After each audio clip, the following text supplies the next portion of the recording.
the national case numbers right now on COVID look absolutely terrible. The president this weekend at the White House told a not socially distanced crowd summoned for a campaign appearance that the virus is disappearing. It is not disappearing. By all accounts, we appear to be heading into a third peak. More often than not in recent days, we are once again topping, 50,000 new cases a day, which puts us back to the bad old days of where we were in the late spring.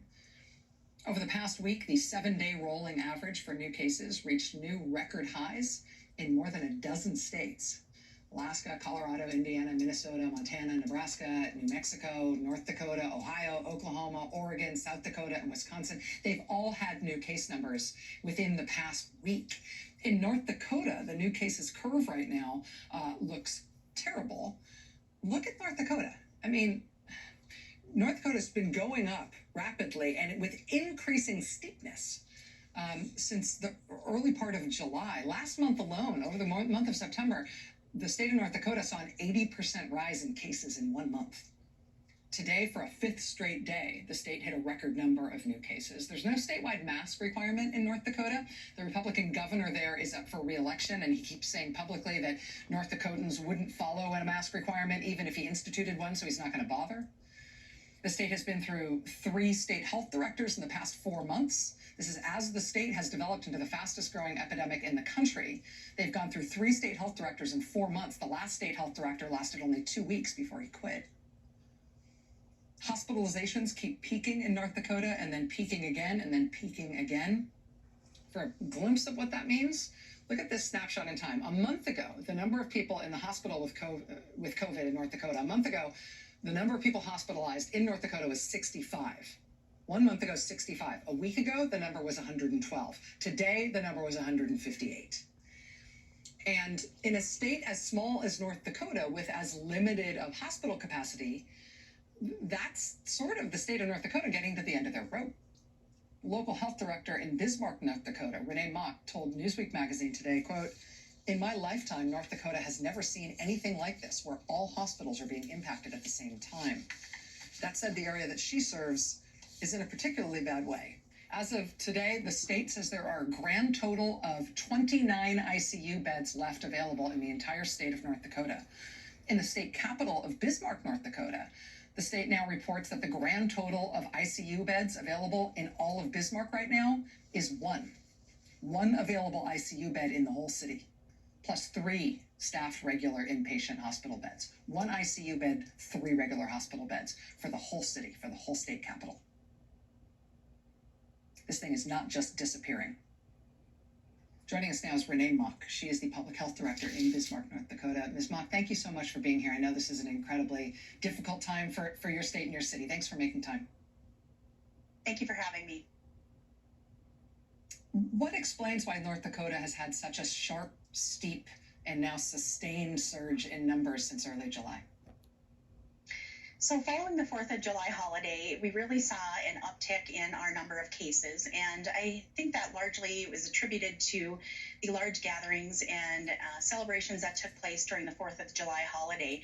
Since then, we've continued to climb and are now, after the Labor Day, seeing our steepest increase in the number of cases. And it's continuing to rise, and now it's impacting our hospital capacity.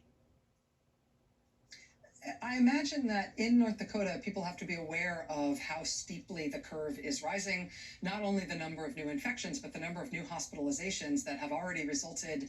We've all been reading, we've all been focusing on it at the national level, seeing hospitals transferring patients around the state, trying to find empty beds, the real strain in terms of ICU beds in particular.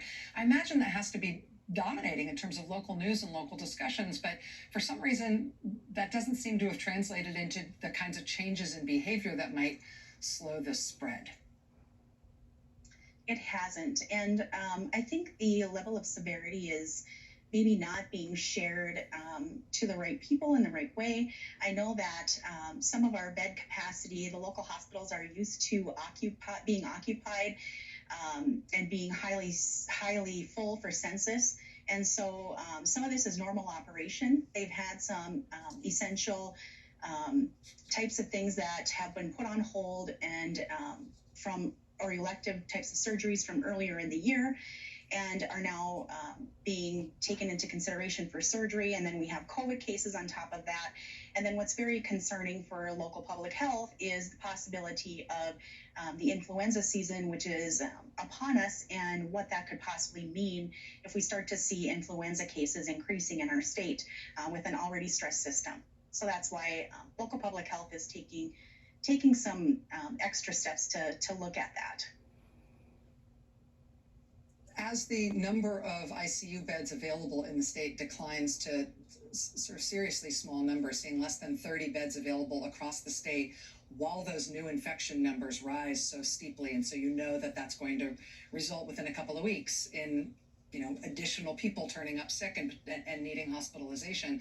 With Bismarck, where you are, having only one ICU bed available right now, only 3 staffed hospital beds beyond that available, I have to ask if there's some sort of plan B, if there's any plan to build field hospitals or to come up with some other sort of plan for how people can be taken care of, especially in an intensive care setting. It feels like you as a state are being really pushed to your limit.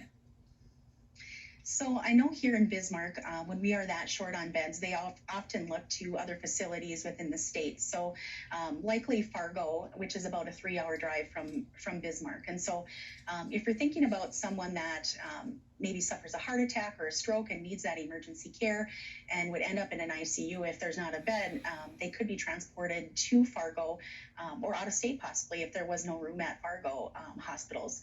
And so that is something that we're keeping track of here. I know the state health department is keeping track of the ICU beds.